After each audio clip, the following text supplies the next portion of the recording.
Hello students, कैसे हो आप लोग। तो welcome back to our channel. तो लास्ट क्लास में हमने कुछ शब्द सीखे थे और कुछ शब्द के बारे में डिटेल्स में बात किए थे। तो इस क्लास में भी हम कुछ शब्द लेके ही बात करेंगे। तो करीब 6 या 7 शब्द हुआ था लास्ट क्लास में। तो चलिए आज हमारा क्लास स्टार्ट करते हैं और भी कुछ नया शब्द सीखेंगे। तो चलिए, तो लास्ट क्लास में तो हमने ये बात तो डिस्कस किए थे कि सेल्स, एक नाम हुआ था सेल्स। तो सेल्स का तो नाम आपको पता है। सेल्स कितने तरह के होते हैं? 2 तरह की। एक होता है कैश सेल्स,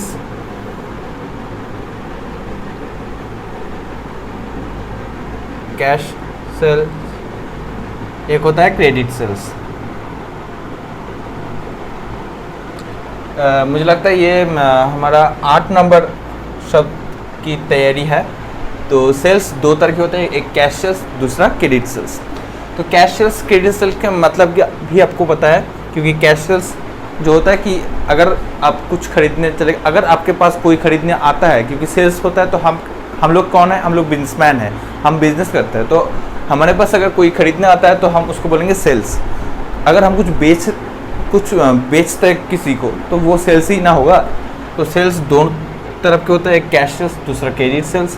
कैश सेल्स का मतलब कोई चीज़ खरीदना कैश में, और क्रेडिट सेल मतलब बाकी में, जो जिसका पैसा वो लोग अभी मुझे नहीं देंगे, बाद में मिल जाएगा।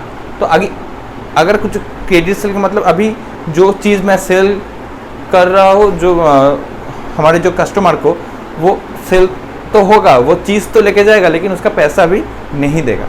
तो सपोज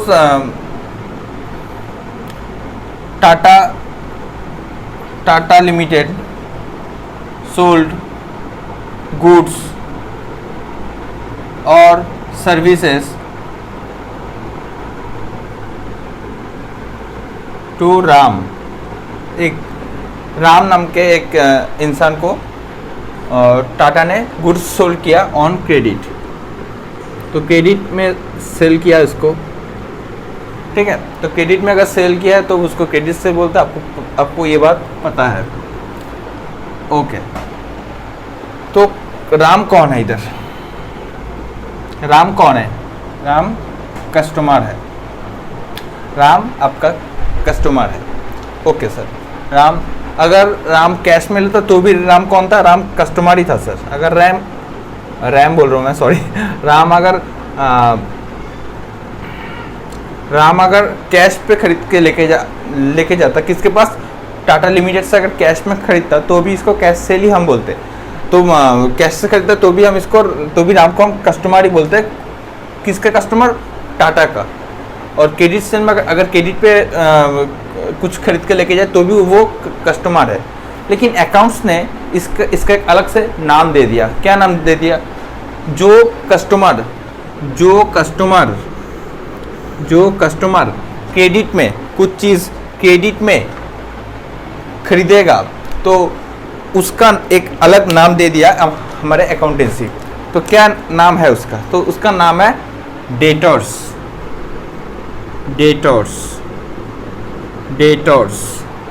इधर बी का प्रोनाउंसिएशन नहीं होता, तो उसका नाम दे दिया होता है डेटर्स। अगर वो कस्टमर क्रेडिट में खरीदता है तो उसका नाम दे दिया डेटर्स। ये बात ध्यान रखना, क्रेडिट में। तो हम इधर क्या लिखेंगे? डेटर्स किसको बोलता है? If any customer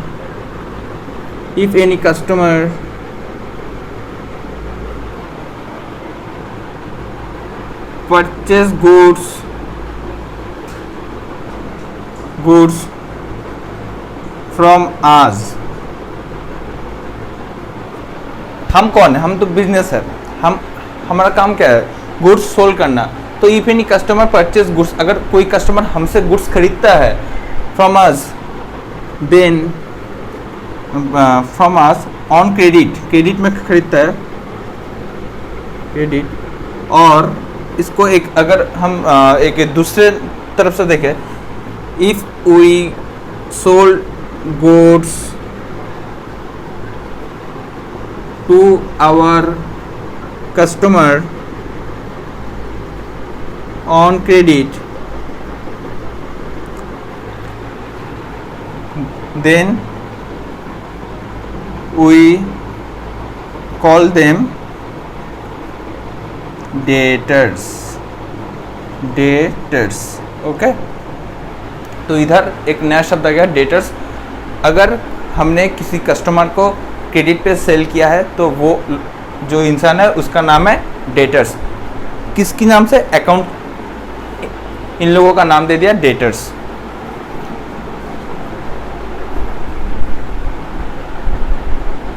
okay guys, so now तो आप प्लीज़ ये लिख लीजिएगा। ओके, तो आ गया इधर 8 नंबर वाला टर्म।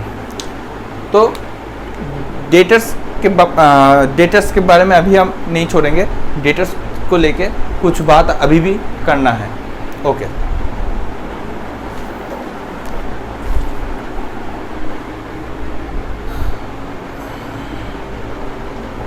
तो अभी हम कुछ एग्जाम्पल लेते हैं। तो इधर जो कैश सेल का जो कंसेप्ट है वो हम हटा लेते हैं। कैश सेल्स का कुछ कॉन्सेप्ट इधर ना है, क्योंकि कैश सेल्स का कोई कॉन्सेप्ट ही नहीं है। अगर कोई कैश पे कुछ खरीद के लेके जाता है तो उधर ही हमारा रिलेशन ख़त्म हो जाता है। लेकिन अगर कोई ऐसे आके बोलता है कि अभी पैसा नहीं दे सकूँगा, मैं बाद में दे दूँगा, तो अगर बाद में पैसा देने का कुछ प्रॉमिस वगैरह किया है तो उधर ही रिलेशन तैयार होता है कि हाँ ये मेरा कस्टमर है, ये बाद में आके पैसा देगा, तो इसके साथ हमारा 2-4 बार मुलाकात होगा। लेकिन जो लोग अभी आके अभी पैसा देके गुड्स लेके चले गए तो उसके साथ बार बार मुलाकात नहीं होगा। जब तक जितना बार वो हमारे पास आएगा खरीदेगा उतना बार ही होगा। लेकिन जो क्रेडिट, तो एक ही बिजनेस के पर्पस अगर एक ही लोग से बार बार हमारा मुलाकात होता है तो उसके साथ हमारा एक रिलेशन बॉन्डिंग होता है। तो वो रिलेशन बॉन्डिंग टिका हुआ रहता है किसके ऊपर? कैश पेमेंट के ऊपर। ठीक है, अगर ऐसा मानो कि एक आदमी एग्जांपल मैं अगर लेता हूँ कि एक आदमी किसका नाम लेता है इधर राम। तो Tata limited goods sold goods to Ram on credit. Ram को अगर कोई गुड्स अगर हम क्रेडिट पे सोल्ड करते हैं तो राम कौन है? राम है हमारा, राम को हम बोलते हैं हमारा डेटर्स। राम को हम बोलते हैं हमारा डेटर्स। तो इन्होंने बोला कि टाटा भैया हमें गुड्स दे दो, हम आपका पैसा बाद में दे देंगे। आप तो करते हो ना क्रेडिट में बिजनेस, तो आप करते हो। तो बोला हाँ भाई ठीक है, तुम गुड्स ले जाओ, अभी पैसा बाद में दे देना। तो टाटा लिमिटेड इनसे पूछा है राम से कि भैया कितना दिन बाद पेमेंट करोगे? बोला अगला महीना कर दूंगा, नेक्स्ट महीना। ये कौन सा मंथ है? ये अगस्त है, तो सितंबर में तुम्हारा पेमेंट हो जाएगा। अच्छा भाई ठीक है, सितंबर में हमारा पेमेंट दे देना यार। हाँ ज़रूर दे दूंगा। ऐसे ही दोनों पार्टीज़ का बातचीत हुआ, एक सेलर था एक परचेजर था। हो गया उस दिन वो बात ख़त्म। इसी दौरान एक महीना चला गया तो टाटा लिमिटेड उसका जो रजिस्टर्ड था वो इधर उधर देखा कि राम से हमको पैसा लेना है, लेकिन राम ने अभी तक हमको पैसा नहीं दिया। तो उन्होंने चला गया राम के पास, ये राम भैया सितंबर तो आ गए, हमारा पेमेंट तो कर दो अभी तुम। तो राम ने ऐसा किया, राम टाटा वालों को देख के पहली बार दिख रहा है, एक ऐसा इंप्रेशन खड़ा किया सबके सामने कि इन लोगों तो हम पहचानते ही नहीं, कौन है ये लोग, कहाँ से आ गए। तो कौन है राम, तो कौन है टाटा, कौन है? तो टाटा ने बोला क्यों भाई, 1 महीना पहले तुमने हमसे गुड्स खरीदा था और तब हमको बोले थे कि 1 महीना बाद आज मैं गुड्स लेके घर पे जा रहा हूँ, आज मेरे पास पैसा नहीं है, 1 महीना बाद तुमको पैसा पेमेंट कर दूंगा, आपने तो बोला था।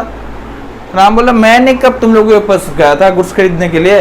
हाँ आपने बोला था, मैंने तो कभी नहीं गया था, मुझे तो याद नहीं आ रहा है। आपको याद नहीं आ रहा है?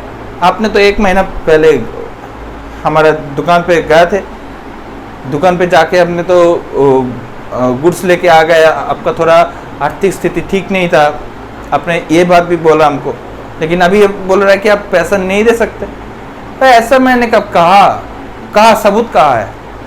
एविडेंस है, कुछ प्रूफ एविडेंस वगैरह है आपके पास कि मैं उस दिन आपके दुकान पे गया था, कुछ खरीदा था, वो भी बाकी में मैंने तो अभी तक मेरा ज़िंदगी में अभी तक किसी से उधार नहीं लिया, अभी तो बाकी तो मैं किसी को पैसा उधार में देता भी नहीं, किसी से लेता भी नहीं।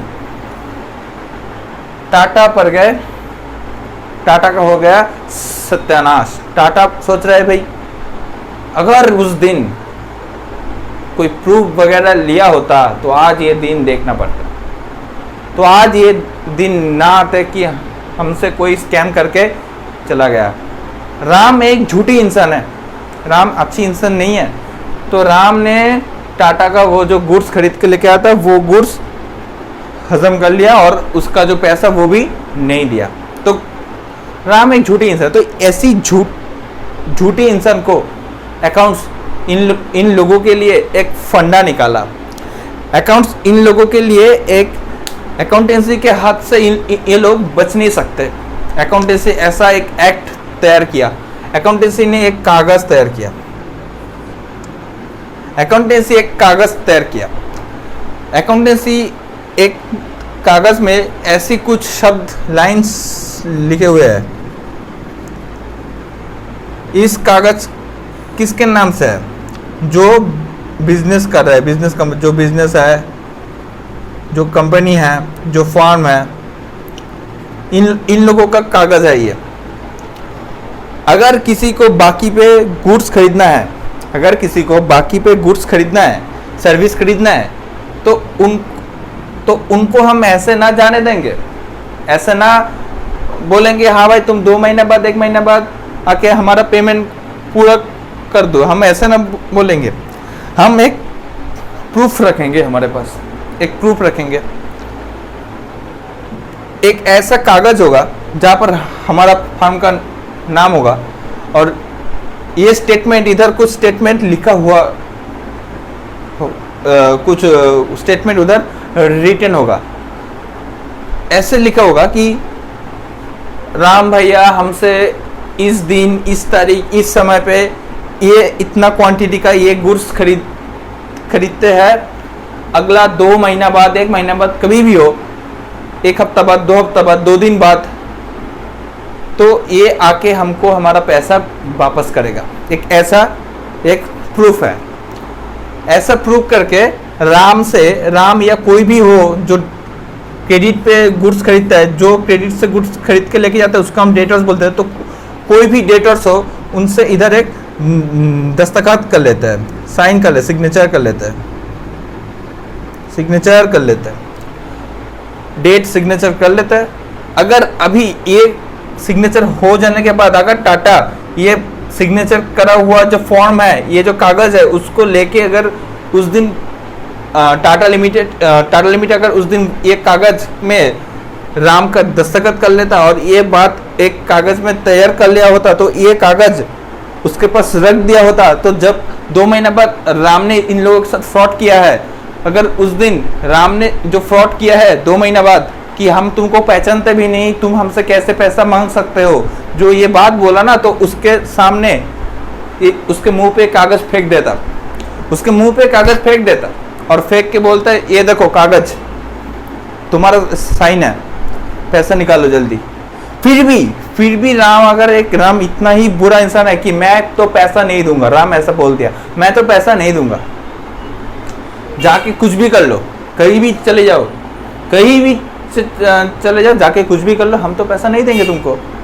अगर एक ऐसा झूठी इंसान है, एक ऐसा फ्रॉड इंसान है, तो तब टाटा लिमिटेड इस कागज़ को लेके चला जाएगा पुलिस के पास, एडमिनिस्ट्रेशन के पास, पुलिस के पास चला जाएगा। पुलिस को जाके ये कागज़ दिखाएगा, देखो भाई राम नाम का एक इंसान है जो हमसे इस दिन इस तारीख पैसा गुड्स खरीदा था, इतना पैसा का गुड्स, इतना कॉस्ट का गुड्स, और वो हमसे अभी वो बात इधर बोला था कि 2 महीने बाद हमारा पैसा वो हमको दे देगा, लेकिन अभी पैसा देने से इनकार कर रहा है, तो क्या करे इसका, आप कुछ कीजिए।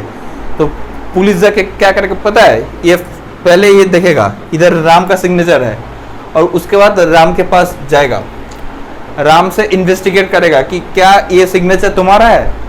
वो जब देखेगा वो सिग्नेचर ये सिग्नेचर सेम है, राम का खुद का सिग्नेचर ये सिग्नेचर सेम है, तब राम को बोलेगा तुम अगर पैसा नहीं दोगे तो तुमको हम जेल में डाल देंगे।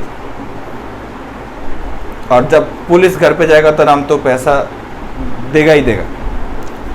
तो ऐसी कंपनियों को, कंपनी, दुकानदार, सेलर जो भी हो, उसको बचाने के लिए अकाउंट्स ने एक ऐसा कागज तैयार किया। पता है इस कागज का क्या नाम है? इस कागज के अगेंस्ट टाटा को क्या मिलेगा? अपना पैसा मिलेगा। इस कागज का नाम अकाउंट्स ने दे दिया बिल्स रिसीवेबल।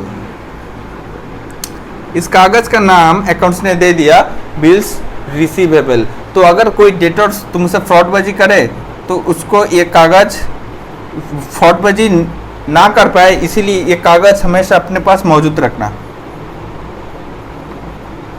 इस कागज को हमेशा अपने पास मौजूद रखना। उनसे ऐसा लिखा के एक ऐसा कागज उसके ऊपर दे देना, और वो कभी भी किसी के साथ ऐसा फ्रॉड करने के लिए दोबारा सोचेगा नहीं, करेगा, सोचेगा भी नहीं। एक ऐसा खतरनाक प्रूफ है यह। तो प्लीज़ आप ये लिख लीजिए, वीडियो को पॉज करके हुए कैसे भी करके। तो अभी हम थोड़ा डेटर्स एंड बिल्स रिसीवेबल का क्या उसका डेफिनेशन है इन डिटेल्स, थोड़ा उसी चीज़ को लेके बातचीत करेंगे। तो एक डेटर्स हो गया, एक बिल्स रिसीवेबल, ठीक है। तो चलिए हमारा पहला शब्द जो है वो डेटर्स। तो 8 नंबर के अंदर ए नंबर से जो इधर डायग्राम वगैरह था ना, उसके बाद अगर आप वो कॉपी में पहले लिखोगे, उसके बाद लिखोगे इधर ए नंबर स्मॉल ए, ऐसे लिखोगे डेटर्स के एक हिंदी नाम हम दे दे, जब आपको याद में रहेगा, जो पैसा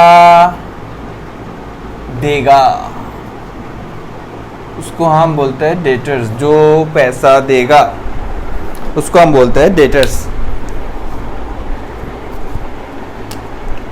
चलिए देखते हैं। सो डेटर्स कौन है? Debtors is a person. Debtors is a person to whom firm has sold goods. Debtors is a person to whom जिसको फार्म ने सोल्ड किया गुड्स और services on credit in ordinary course of business.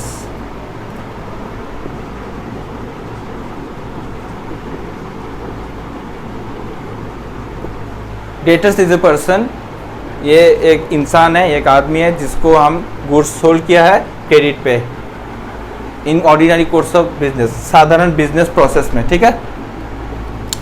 और उसके बाद जो दूसरा नाम आता है वो है बी नंबर से लिखते हैं bills receivable.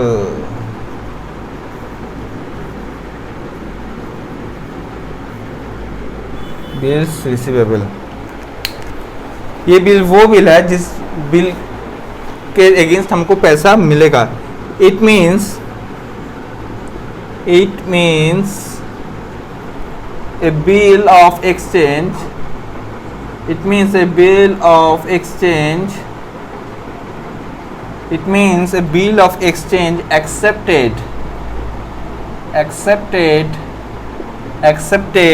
by a debtors. Debtors किसको बोलते हैं? जो बाकी में गुड्स खरीदता है. It means a bill of exchange accepted by a debtors. The amount of which will be received on a specified date. तो ये क्या है? It means a bill of exchange accepted by A debtors. इसका मतलब है एक bill of exchange है जो जिसको एक्सेप्ट करना पड़ता है एक डेटर्स को. The amount of which will be received on a specified date. जिसका अमाउंट मिलेगा एक स्पेसिफाइड डेट में. ठीक है, एक स्पेसिफाइड डेट. एक और नंबर, एक पॉइंट हम इधर लिख देते हैं कि डेटर्स प्लस बिल्स रिसीवेबल.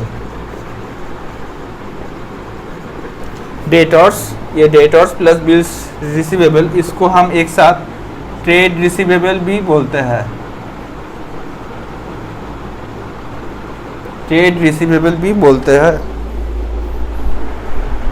ठीक है, चलिए थोड़ा ये लिख लीजिए.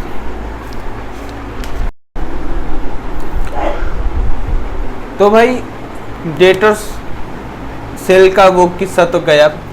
अभी लाते हैं 9 नंबर.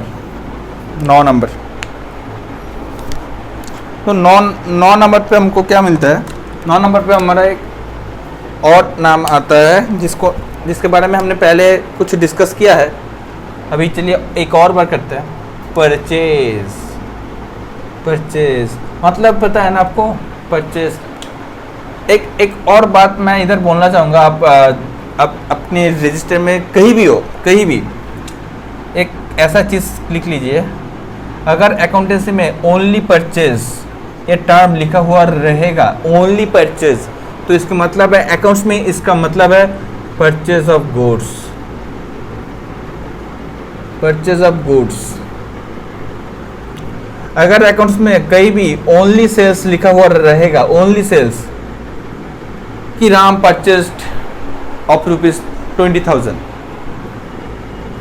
तो तब हम मान लेंगे वो है परचेज ऑफ गुड्स. अगर ओनली सेल्स लिखा हुआ रहेगा तो हम मानेंगे सेल्स ऑफ गुड्स. ठीक है, ये किसी नंबर के अंदर नहीं है, ये इम्पोर्टेंट नोट है. ठीक है, तो इसी चीज़ को लेकर हम फिर से आएंगे जब हम जर्नल एंट्री वो वगैरह समझाएंगे, तब आपको ये समझ आ जाएगा. अच्छा, तो हम आए थे अभी परचेज. अगर सेल 2 तरह की हो सकता है, cash sales and credit sales. तो परचेज भी हो सकता है, cash purchase and credit purchase. हम जाके परचेज मतलब बिजनेस के लिए परचेज, मतलब हमारे लिए परचेज. कौन अकाउंटेंसी कौन करता है? बिजनेस करता है. आम इंसान तो अकाउंटेंसी नहीं करते. आम इंसान के जितना इनकम होता है उनको तो पता चलता है, क्योंकि वो तो नौकरी पे जाता है, काम करता है, पैसा मिल जाता है. लेकिन जो बिजनेसमैन है, जो बिजनेस है, बिजनेसमैन नहीं, जो बिजनेस है, बिजनेस को अकाउंटेंसी करना पड़ता है, क्योंकि बिजनेस को कैलकुलेट करना है कि उसका प्रॉफिट कितना है. तो प्रॉफिट कैलकुलेट के लिए अकाउंटेंसी करना ज़रूरी होता है. ठीक है, सैलरी कैलकुलेट के लिए अकाउंटेंसी करना ज़रूरी नहीं होता. तो cash purchase and credit purchase. तो पहले जैसा ही कैश परचेज जब करते हैं तो उसके साथ हमारा रिश्ता उधर ही ख़त्म. हम दुकानदार के पास जाते हैं, कैश देते हैं, गुड्स देते हैं, आ जाता है, तो उधर ही हमारा रिश्ता ख़त्म हो जाता है. लेकिन क्रेडिट परचेज जब होता है तभी थोड़ा रिश्ता होता है हमसे. ये रिश्ता क्या कहलाता है? वो एक सीरियल आता था ना, उसका नाम से. चलिए, तो क्रेडिट परचेज जैसे भी हम क्रेडिट परचेज करें तो इधर एक रिश्ता आता है. किसके साथ? दुकानदार के साथ एक रिश्ता आता है. अगर किसी को भी क्रेडिट में कुछ परचेज, अगर हम क्रेडिट में सेल करते हैं तो उसको नाम दे देते हैं डेटर्स. अगर हम क्रेडिट में परचेज करते हैं, if we purchase goods on credit then if, अच्छा ऐसा मत लिखिए, सॉरी ऐसा मत लिखिए, ऐसा if good purchased on credit then it's called creditor. If goods purchased on credit then is called creditor. अगर कोई गुड्स बाकी में खरीदता है तो उसको हम बोलते हैं क्रेडिटर। पहले वाला कौन क्या नाम था? डेटर्स। इस नाम आ गया क्रेडिटर, एक और नया नाम। अच्छा, तो उधर क्रेडिटर कौन था? राम था, सॉरी उधर राम था डेटर। जब हम गुड्स सोल्ड करता है, आसान भाषा में समझो, जब हम गुड्स सोल्ड करता है, जब हम बिजनेस जब गुड्स सोल्ड करता है तो बाकी में अगर किसी को गुड्स सोल्ड करता है तो वो इंसान कौन है? हमारे लिए डेटर्स है। जब हम किसी से गुड्स बाकी में खरीदते हैं तब हम कौन है? तो हम कौन है? हम तो उसके लिए डेटर्स है, पर वो हमारे लिए कौन है? अगर टाटा लिमिटेड सेल करता है क्रेडिट सेल करता है किसको? राम को। क्रेडिट सेल टू राम, तो राम कौन है? हम कौन है? हम टाटा लिमिटेड है। तो क्रेडिट सेल करता है राम को, तो राम को हम क्या बोलते हैं? डेटर्स। राम को हम बोलते हैं डेटर्स। अगर टाटा लिमिटेड क्रेडिट परचेस किसके साथ? सपोज क्रेडिट परचेस किया फ्रॉम रिलायंस, पता है ना रिलायंस, मुकेश अंबानी जी। तो credit purchase from Reliance, Tata limited ने अगर क्रेडिट परचेस किया रिलायंस लिमिटेड से, टाटा लिमिटेड क्रेडिट में सोल्ड किया राम को, तब राम कौन है? राम डेटर्स है। अगर टाटा लिमिटेड क्रेडिट में परचेस किया फ्रॉम रिलायंस, तो तब रिलायंस कौन है हमारे पास? रिलायंस हमारे पास है क्रेडिटर। रिलायंस कौन है? रिलायंस क्रेडिटर है। ठीक है, समझ आया? तो रिलायंस कौन है? रिलायंस क्रेडिटर है। रिलायंस क्रेडिटर, यस नहीं, रिलायंस है हमारा क्रेडिटर। तो क्रेडिट परचेस मतलब क्या है कि पैसा अभी नहीं है, अभी हमारे पास पैसा नहीं है, पैसा बाद में देंगे। जब किसी से पैसा इन फ्यूचर लेंगे तब उसका नाम क्या है? डेटर्स। जब किसी को पैसा इन फ्यूचर देना होगा, पेमेंट करना होगा, इन फ्यूचर पेबल है, तो तब उसका नाम होता है क्रेडिटर। तो रिलायंस टाटा के लिए कौन है? रिलायंस टाटा के लिए क्रेडिटर है। समझ आया आपको? तो राम है डेटर हमारे पास, रिलायंस हमारे लिए क्रेडिटर। ओके, चलिए, ओके, समझ आया सर? समझ आया। तो रिलायंस हमारे लिए कौन है? क्रेडिटर है सर, क्रेडिटर, जिसको हम पैसा इन फ्यूचर देंगे। अच्छा सर, एक बात अपने तो बोला ही नहीं। कौन सा? हमने बोला नहीं ऐसा बात कौन सा है सर? जब राम ने हमारे साथ फ्रॉड किया है, तो राम को पकड़ने के लिए हमें कागज का तैयारी किया था, आपको याद है ना? अभी तो अपने समझा, हाँ याद है, उसका नाम है बिल्स रिसीवेबल। हाँ सर, तो अगर उसका नाम हमने रखा था बिल्स रिसीवेबल, अगर राम हमसे फ्रॉडबाजी करे तो हम उसको बिल्स, एक कागज दे देंगे जिसका नाम है बिल्स रिसीवेबल। अगर सर हम ये बात उल्टा हो गया, तो अगर हम खुद फ्रॉडबाजी करें तभी तुम कैसे फ्रॉडबाजी करोगे? तुम तो अच्छे इंसान हो, तुम तो स्टूडेंट हो, हम तो टीचर है, हम लोग कैसे फ्रॉडबाजी करें? नहीं सर, हमने मतलब अगर आप नहीं हो सर या मैं नहीं हूँ सर, अगर टाटा लिमिटेड अगर वो फ्रॉडबाजी करे तो मतलब, अगर अपने तो अभी एग्जांपल लिया ना कि टाटा लिमिटेड गुड्स खरीदता है, बाकी में Tata limited purchased goods on credit from Reliance limited. तो टाटा लिमिटेड कौन है? टाटा लिमिटेड हम है सर। तो टाटा लिमिटेड अगर रिलायंस लिमिटेड के साथ फ्रॉडबाजी किया है सर, हाँ ये तो हो सकता है। अगर टाटा लिमिटेड के साथ राम फ्रॉडबाजी कर सकता है तो टाटा लिमिटेड भी फ्रॉडबाजी कर सकता है। किसके साथ? रिलायंस के साथ। तब रिलायंस को क्या करना है सर? रिलायंस को वही काम करना है, रिलायंस को भी एक बिल की तैयारी करना है, रिलायंस को भी एक बिल्स रिसीवेबल तैयार करना है। अच्छा सर, तो रिलायंस को भी एक बिल्स रिसीवेबल तैयार करना है। हाँ सर, अच्छा ठीक है सर, समझे सर।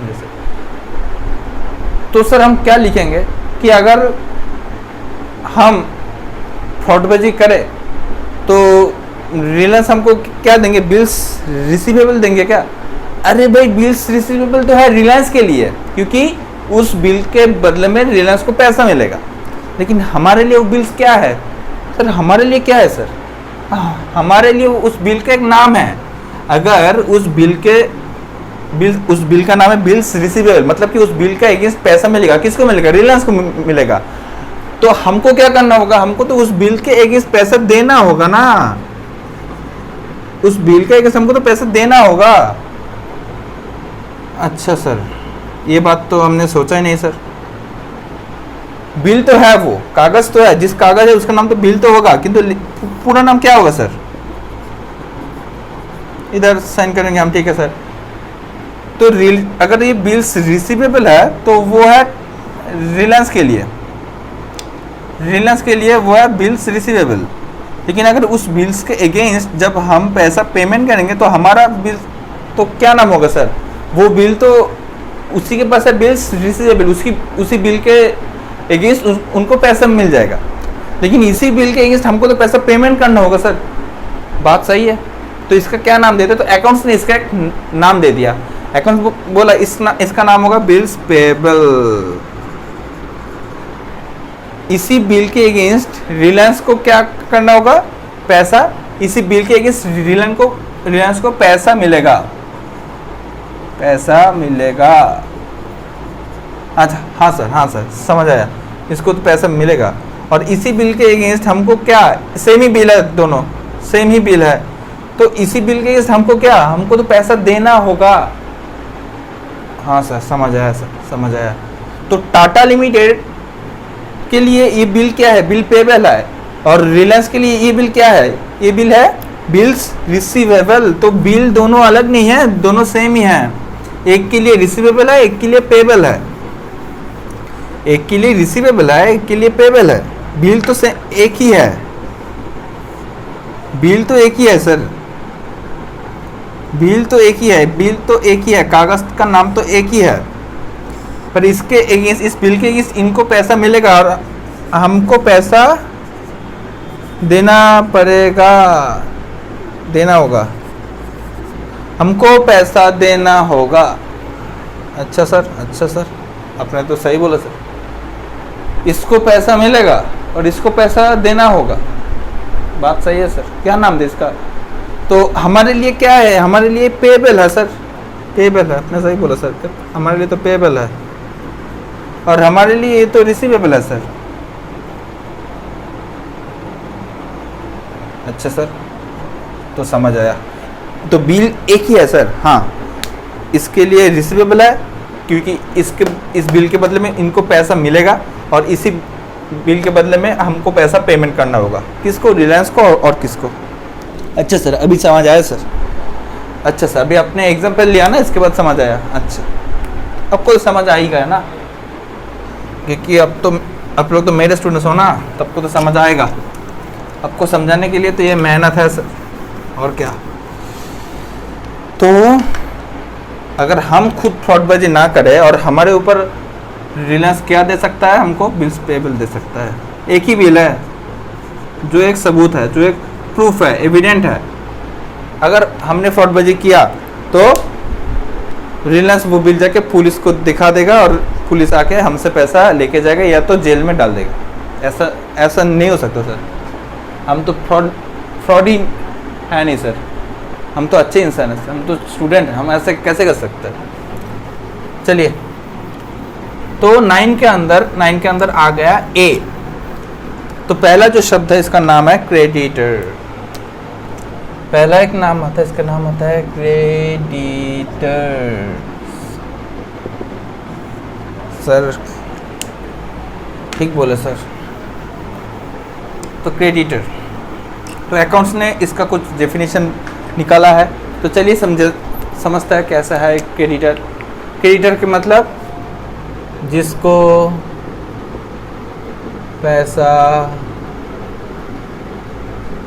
देना होगा। अच्छा सर, ठीक है सर, चलो सर आगे चलते हैं सर। तो क्रेडिटर के मतलब अकाउंट्स ने क्या समझा हमको। Creditor is a person, creditor हाँ ये तो पर्सन ही होगा। डेटर क्रेडिटर कोई कुत्ता बिल्ला तो नहीं हो सकता सर। तो creditor is a person, creditor is a person from whom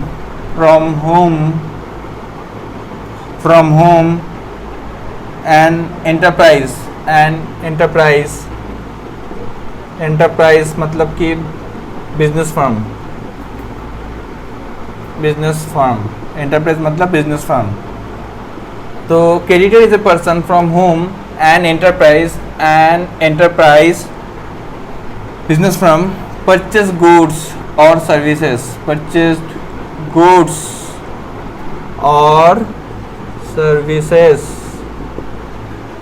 on credit। अच्छा सर, तो सर लिख लो, अभी वो भी लिख लो, क्या नाम दिया था आपने, बिल्स पेबल। चलो बी नंबर पे आ गया बिल्स पेबल। पता है स्टूडेंट्स लोग, कभी कभी मुझे भी लगता है कि अगर वो 3 इडियट्स का वो क्या नाम था उसका, वायरस की तरह अगर मैं भी दोनों हाथों से लिख सकता था तो बहुत अच्छा होता। अगर दोनों हाथों से मैं भी लिख सकता था तो बहुत अच्छा होता। पर क्या, अगर इतना टैलेंट तो भगवान ने हमको दे दिया नहीं तो क्या किया जाए, तो एक ही हाथ से लिखता है। तो आपको मैं कितना जल्दी सारे चीज़ लिखा के समझा देता। चलिए सर, ठीक है सर, आपको तो इतना सोचना नहीं, आप तो अच्छे ही सर, अब एक ही हाथ से लिखिए। तो चलिए लिखते हैं bills payable. It means a bill of exchange ही तो है ना सर, वो बिल लेगा, तैयार करेगा, मुझे दे देगा। It means a bill of exchange accepted by a firm। It means a bill of exchange accepted by a firm to pay fixed amount on